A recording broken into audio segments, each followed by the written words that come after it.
And I love that you touched on the connection piece because that is key.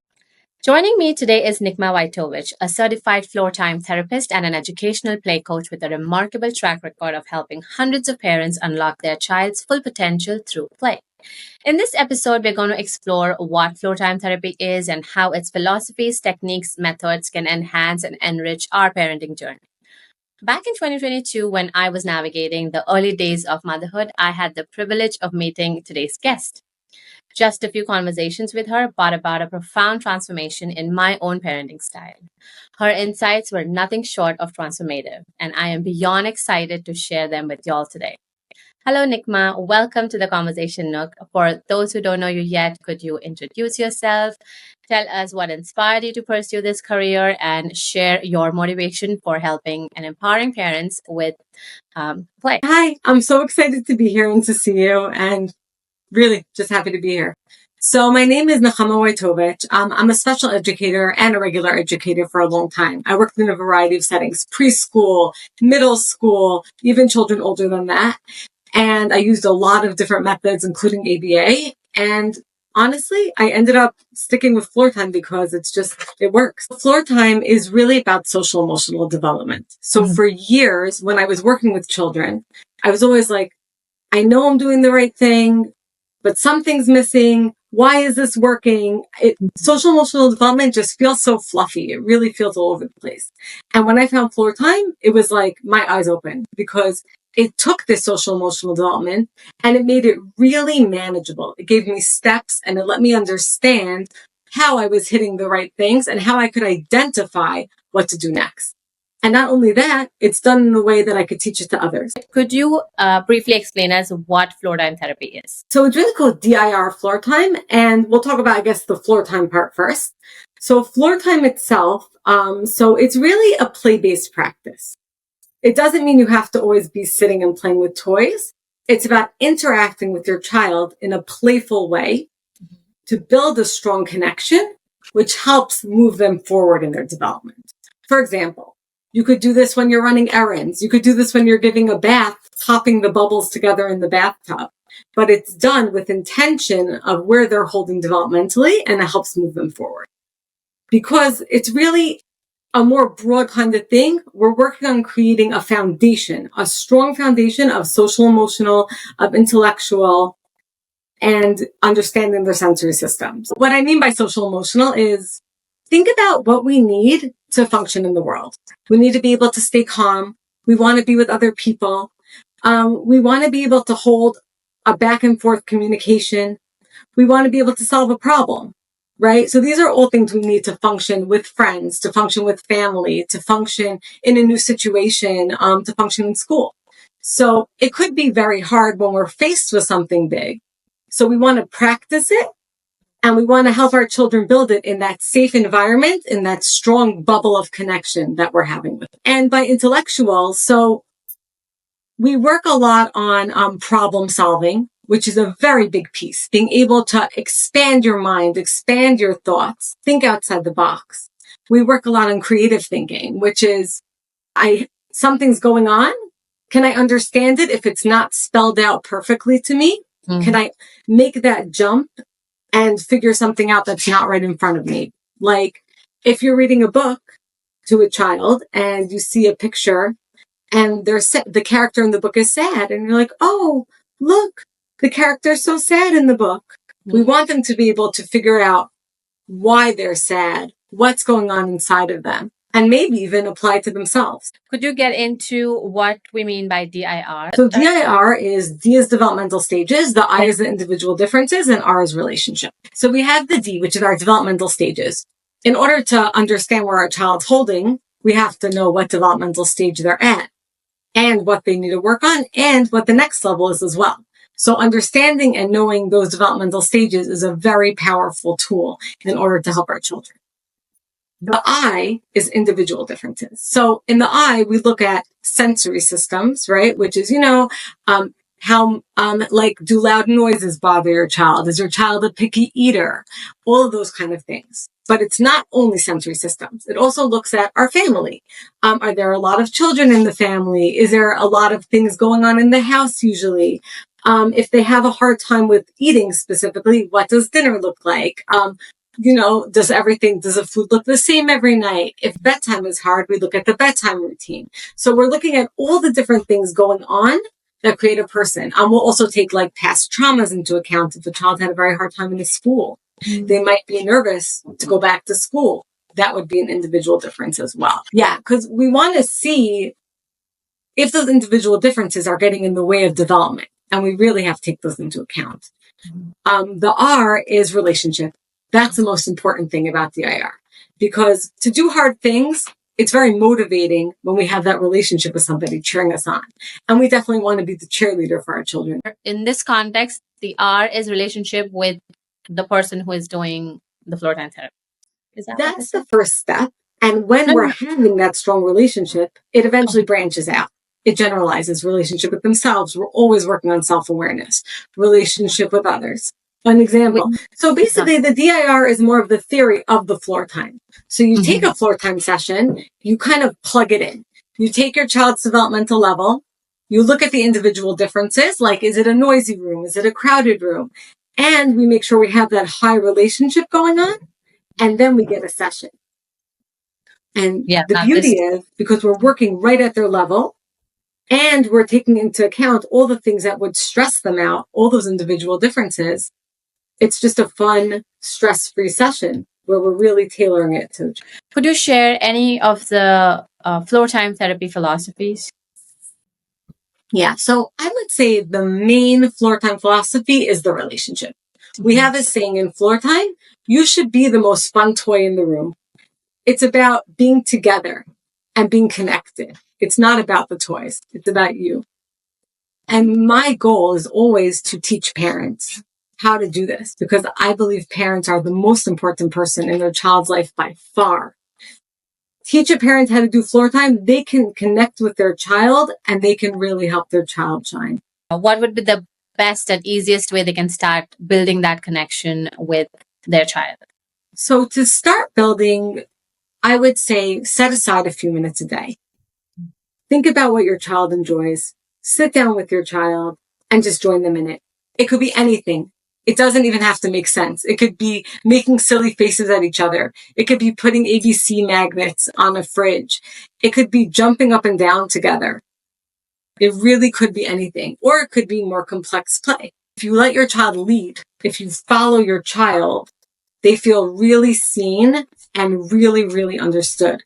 Like, this person gets me. They want to be with me.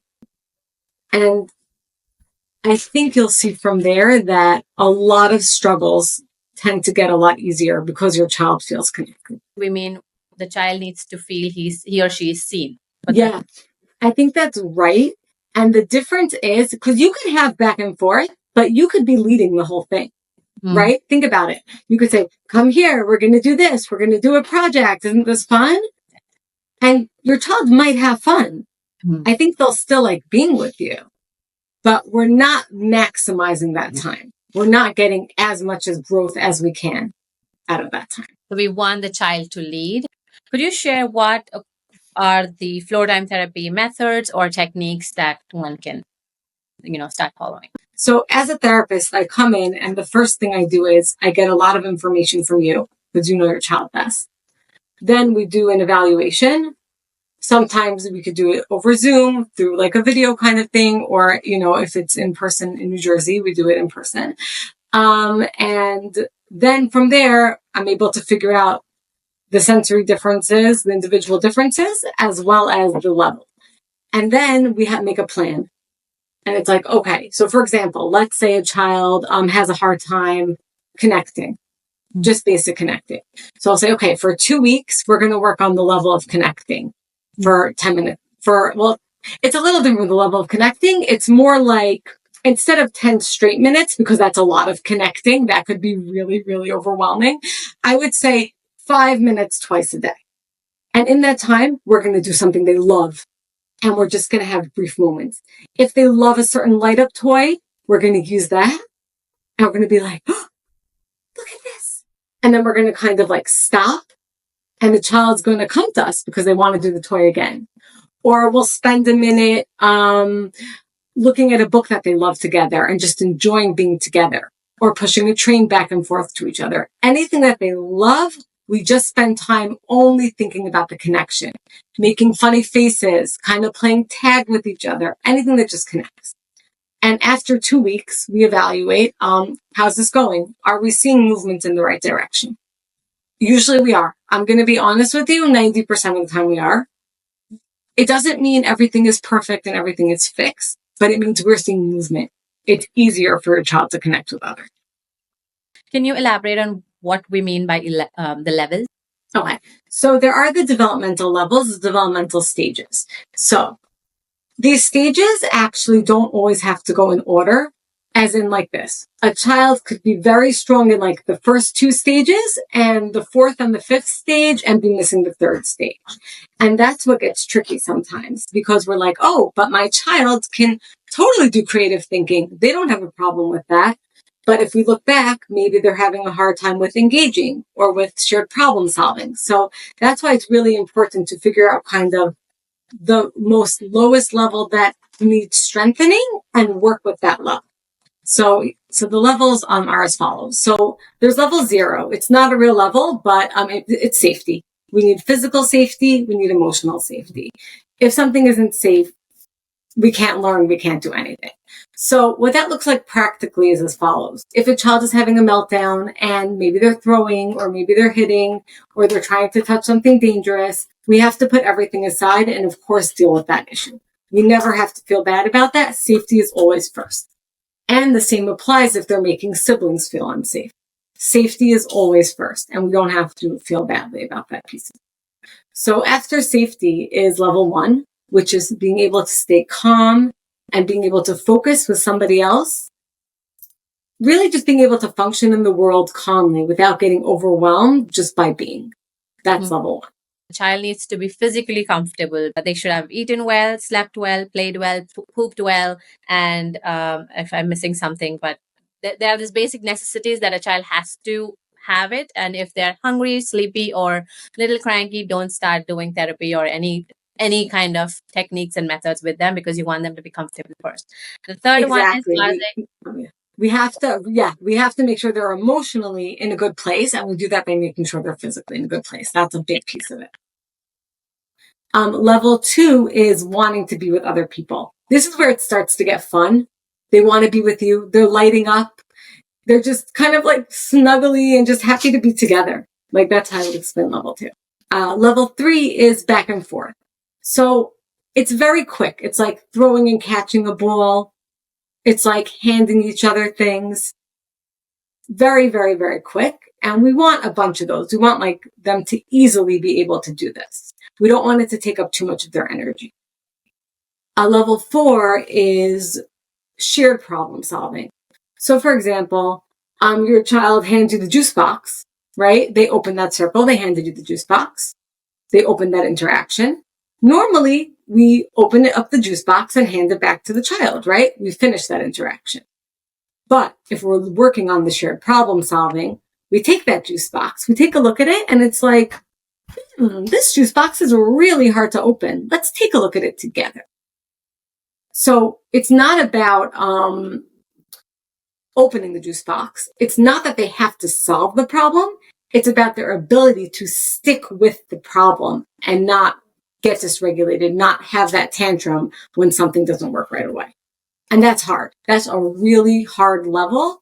I find it the hardest as a busy parent because I'm trying to get out the door.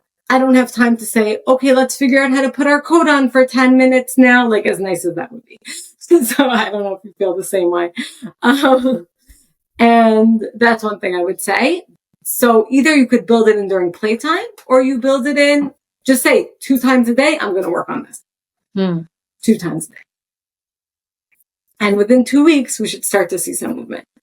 And I think over here, what you had mentioned was, are they able to recognize it and are they able to stay with it? And most importantly, are they getting dysregulated or are they being patient with the problem in hand? Sometimes they can't use their words. So this is kind of the beauty of floor time as well. A child does not have to actually be verbal to move through this level. Which is such an important piece, especially for, for your children who are nonverbal. Right. we could still do that shared problem solving together. And so we'll look at the banana together, and maybe they'll point to the banana. Maybe they'll have a motion that shows us how they want it cut, or we'll do something like that. And seeing if they're getting dysregulated or if they could stay together in it. And the other beauty of being able to time our sessions, we know our child could handle 10 seconds of waiting. We know our child could handle 20 seconds of waiting, and we keep upping that time for them to be able to stick with the issue. Okay. So then we have level 5, which is imaginative thinking. Anything that's not right in front of us. So for example, things like emotions. A child can't really understand an emotion because it's not something they're visually seeing in front of them. It's not something concrete. So it's very hard to understand emotions until we get to level 5. And that's where, when they're playing, they start to imaginatively play as well. The baby doll is getting a bottle. Is this imaginative play? Sometimes yes, sometimes no. If the baby doll is hungry, so I'm giving the baby doll a bottle, imaginative, because the hungry is not something right in front of us. It's something we can't see. And then the last core level, there are more than 6, but these are the core levels that we really need. Once we have these 6, the rest tend to come more easily. This is building logical bridges. So level 5, imaginative play, doesn't have to make any sense. The play doesn't have to be connected. It doesn't have to make any sense at all. Your child could jump from one thing to the next, and that's fine. We just want bursts of this amazing creativity. But level 6, we have a storyline in play. We have cause and effect.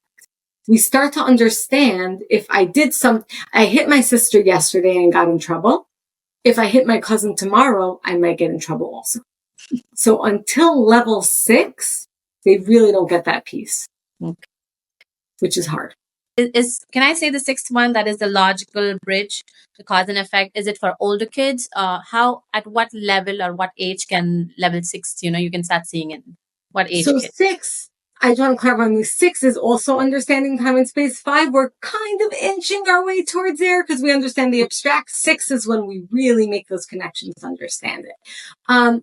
That's not happening. We don't really talk about the ages in floor time so much, and because we just want to meet the children where they are and not get hung up on that piece. But that's not happening until well after 3, and it lasts for a few years, that stage. That's the thing. So even if it starts at 3.5, 4, it's a normal part of that stage. It takes a few years to develop. They continue to develop it. And we don't want to get hung up on the age, because each child takes their own time to develop, and it's okay. What important is to understand what level they are, and then just helping them move up a level, no matter what age group. Today you had mentioned the phrase just 10 minutes. Can you elaborate on that? Yeah. So really, floor time, they recommend a few sessions a day of 20 minutes to 60 minutes. Theoretically, I think it's amazing. I love it.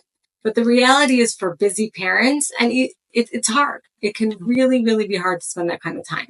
So I say 10 minutes a day is kind of my thing that I tell people, kind of my standard. But I also tell parents, if you could only do twice a week, that's okay. If you could only do once a week, it's not the best, but it's better than nothing. Any time that you could set and be consistent for the most that you can, that's the way to go.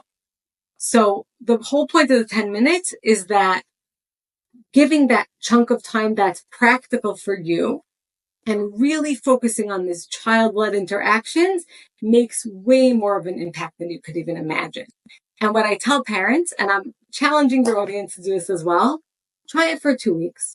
Just sit with your child, follow their lead, see what they're doing, and do it with them. So if they're just running around to a corner, run to the corner with them and make a funny face with them. If they're pointing to a bird, point to the bird with them. If they're playing with cars, grab a car and crash into their car. Join them. And if they're teenagers and they're playing a video game, either sit and play with them or ask them questions about it. Get to learn a little bit more about what they enjoy doing. Make a playlist with them on Spotify. There are so many things you can do with your kids of all ages and all developmental levels.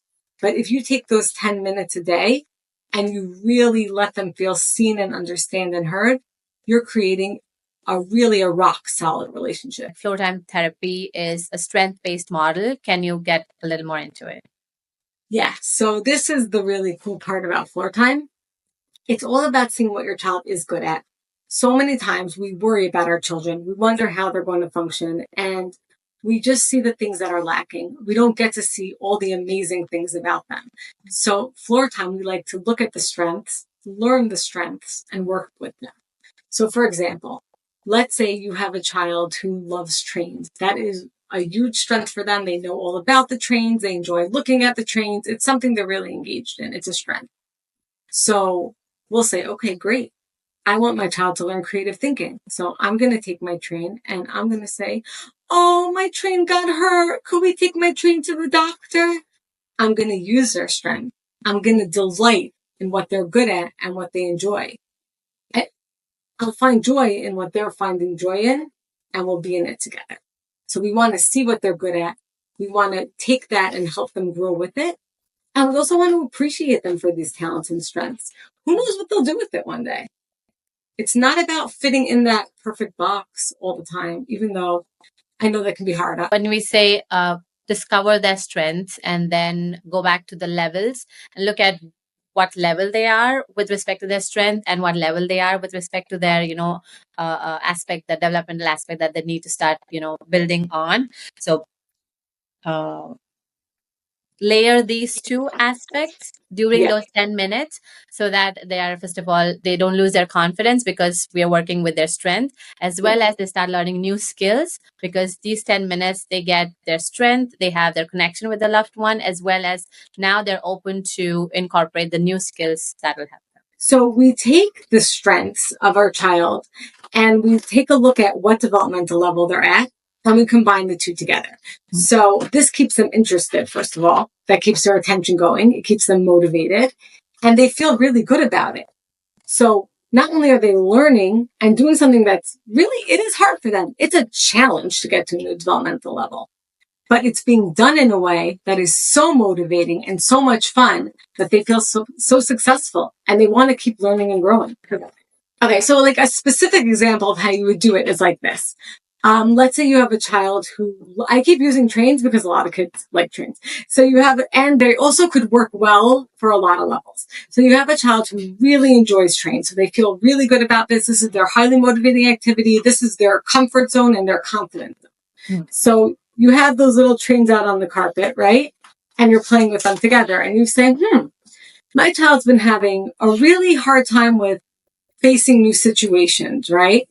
So they have the same thing they do every time. They line the trains up in a line, and that's how they play, and that's that. And they want to do it by themselves. So I'm going to take a train, and I'm going to come in. Beep, beep. Excuse me. I want to join your line. Can I join your line? Now, I'm not going to push too hard right away. I'm not going to start getting all the trains out of the line right away.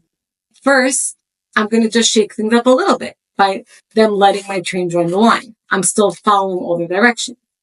But if I want them to get used to someone having a little bit of conflict with them or everything not going exactly their way, I might make, which is level 4 as well, I'll make my train kind of bump into the train next to it and go, boom, I crashed into you.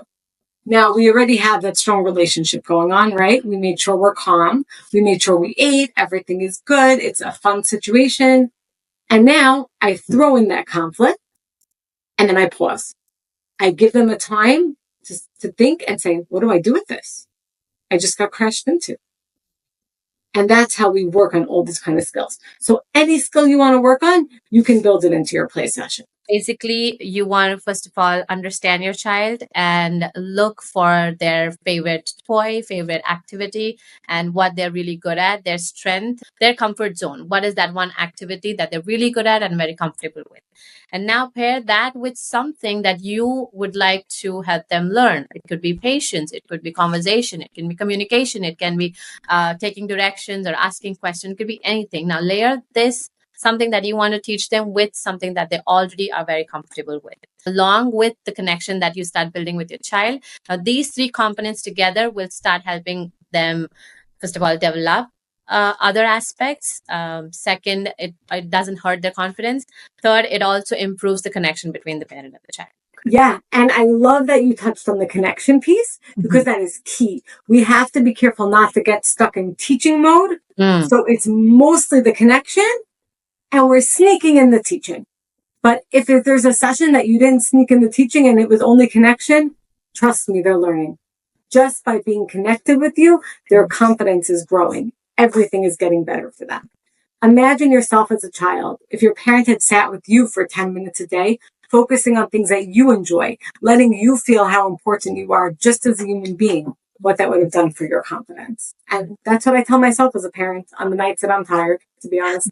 Right. And I love when you said we don't have to incorporate the teaching mode or the teaching aspect, but if it doesn't happen, that's fine, because as long as they are sitting with you and at least, modeling, at least watching you do it, if not today, tomorrow, they'll catch on with the new skill that we're trying to help them learn. While you were explaining that, you used the word pause, and I remember we had a long discussion about it. Can you elaborate on what we mean by pause and how is that a beautiful technique, part of Floortime Therapy? Yeah. So, like I said, we're looking at the individual differences, and a lot of our children get overwhelmed by language, by too many questions and things like that. So it's very important to throw out something, throw out an idea, throw out a problem, and then just wait. It's called kind of like wait, watch, and wonder. We call it in floor time. We wait, we watch to see what they're going to do, and then we could wonder about it, So it's really a relaxed, chilled out kind of situation where they don't feel that pressure. We're not throwing a lot of questions about what they're doing, because I, again, challenge your audience to do one session where you're doing your regular amount of talking, your regular amount of questions, and then a second session where you're not talking that much. You're throwing in language where you have to, but we're letting the children do most of the talking, or even playing with silence. For example, back to the train. We're making a lot of choo-choo noises, but we're not using a lot of language. And see what your child could do. See the difference between the sessions. It's really fascinating to see how you can play around with that and watch the levels go up. So when we say pause, either we put a request or we put a direction, or we, introduce them to a new concept and we give that pause, so that first of all, they learn to notice, they observe, and then they look at you, because generally when we put something new in front of them, they tend to look up and look for our direction and our approval. But when we pause, we give that autonomy to them, and they learn to recognize, accept, go with the flow and start making their own decision. So I think that's what the pause does. If you want to add to it. Yeah. It forces them to lead, exactly like you're saying. We're not going to spoon feed everything to you. We're not going to do all that work for you. You have to run the session. You have to help with the session. Especially kids who get a lot of therapy. And again, this is not a criticism therapist. I have been a special educator therapist for a long time. But we are very much trained to ask a lot of questions. We are very much trained to lead the show. And it doesn't mean the children don't learn. They do learn. But there is nothing like them having to lead the show to build up that independence that they're going to need when we're not sitting beside them. Because that's really the goal. We want them to function when we're not sitting right next to them. Can you elaborate what do we mean by connection in the context of Floortime Therapy? Yeah. So connection can be very hard to quantify, because it's not about making eye contact only, or it's not about talking, because some of our children have a very hard time with eye contact because of their individual differences. Some of our children have a hard time. And you know what? Eye contact specifically, I feel like it's been such a marker of like, are they paying attention to me? And it's such a hard skill. There's so much information, especially for your sensitive child. And a lot of children with autism are so sensitive and so in tune. And it's so much information coming from people's eyes at them. So it's too much. It doesn't mean they're not connected with you if they're not making that eye contact. And same, it doesn't mean they're not connected with you if they're nonverbal. So a lot of times it's almost like a feeling. Are they laughing with you? Are they running with you? Are they with you? Like, do you ever have that moment when you're with your child, you know that you're connected? That's what it is. And that's why it can be hard. But looking out for it and just observing, wow, this was really a moment of connection. I'm wondering what I did that was different than yesterday. can be really helpful. Can I say, instead of looking for eye contact, look for something are they modeling you? Let's say if you're laughing, are they laughing back with you? If you're running, are they running with you? And then when you let them lead, are they continuing the activity or just stopping there? And, even if they stop, it's like they're waiting for you to continue. But any kind of reciprocation to whatever you're doing would be a subtle sign that they are connecting. Did I say You that nailed right? it. Perfect. That is perfect. Can you elaborate what are the things that might come in the way of connection? So there is something called the spoon theory. It's really about the individual differences. So the spoon theory was started by someone named Christina Missarandino. She has a chronic illness. Mm-hmm. So she starts the day with 10 spoons of energy, right? So 2 spoons to get up, get ready to go to work. 2 spoons to actually get to work. She gets to work. She has to talk to like 10 people. 2 spoons help. 2 spoons. Then she has to go over to her desk. Her desk is messy. She has to clean it up. Another 2 spoons. Her coffee spills. Another spoon is down. She gets a stressful email from her boss. She's out of energy. She's out of spoons. It's 9:05. She has a whole day ahead of her, and she doesn't have that emotional or physical energy left. So we need to think about the individual differences of our children. So, and honestly ourselves too, but we'll talk children right now. So let's say how many physical things, maybe the sensory system of visual is hard for them. If there's clutter in the area, maybe they can't focus. Maybe it's auditory. Maybe if there's a noise, they can't focus. Maybe that's getting in the way of connection. Maybe they're tired, like you were saying. Maybe they're hungry. I know hungry can take all your spoons, speaking for myself. So we have to look at what's going on, what's taking up these spoons of energy to understand what's in the way of either connection or regulation. This can be especially hard when we do things like go to a family wedding or have something that's out of the ordinary happening for our child. A lot of their spoons are just used up by the new sights and sounds and sensory experiences. And we are going to be more likely to get meltdowns in those situations. The way I heard it, to me, at least the what I follow is the batteries. What level battery are you in? 100% battery. Exactly. Kids who are verbal, teenagers and a little toddlers, you can start having that conversation of what level battery do you have right now. And as parents, you need to recognize. I want to use this. Like, I love the battery thing, especially with teens. What a great idea. Keeping the kids who are verbal, kids that communicate, and older kids, you can talk about what spoon they are in or what level of battery they're at. And for younger kids, as long as you as a parent understand if they are on the schedule, you can identify or at least you can predict how many spoons and what level of battery they would be as soon as something unpredictable happens in your day. Is there anything you want to add to? So I want to add about the battery. Not only is it an amazing tool for your kids, it's an amazing tool for you. I will tell my kids, I say spoons, I'll just say spoon now, but like I'm out of batteries, I would change it to, but I'm out of spoons right now. So I love you, I care about you, but if you ask me questions in the next 2 minutes, I might not be able to answer the way I wanted to because right now I'm out of spoons. So it's good for parents to learn to be self-compassionate also. Because I am out of spoons now. What can I do to refill myself for a little bit? And maybe it will be just a couple of deep breaths because there's nothing more I could do at this moment. But at least acknowledging it and naming it, I don't have spoons right now. And understanding that about yourself, you can give yourself that empathy that you need. The whole theory of spoons, because that way the parent is aware as to where the child is, at least are they in the stage of regulating and what level they are. And I tend to recommend my clients with neurodivergent kids, special kids, that always maintain schedule. No matter how hard it is, it's better to have schedule. So can you tell me would you agree with that? And I think schedules are really important. Like you're saying, they give that structure. They let the children know what to expect.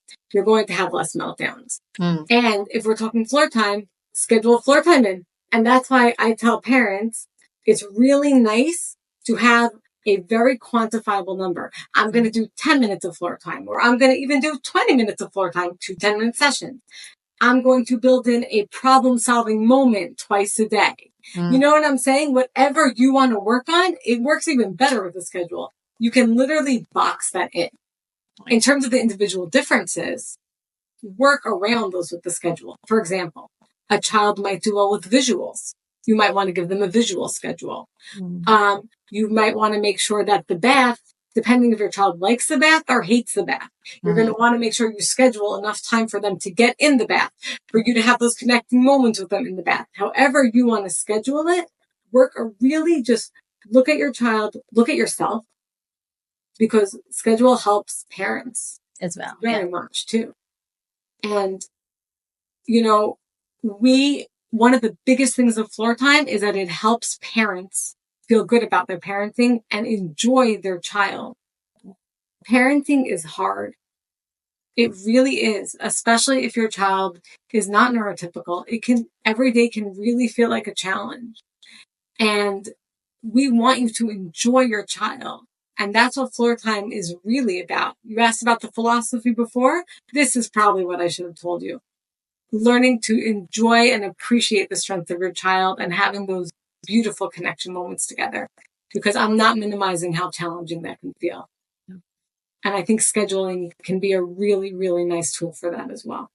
Can we take a moment and address specifically to the parents with neurodivergent kids? How can floor time therapy or any philosophy, any aspect of floor time therapy can help parents with neurodivergent kids? So the first step is going to be that connection. Some children who are neurodivergent are very sociable, are very connected, and some are not. So if we're dealing with children who have a hard time connecting, we're going to focus a lot on those stages 1 and 2. Your child may even be reading, honestly, or your child may not even be speaking, not doing that much on the academic level. But getting that connection is essential and important no matter what level your child is on.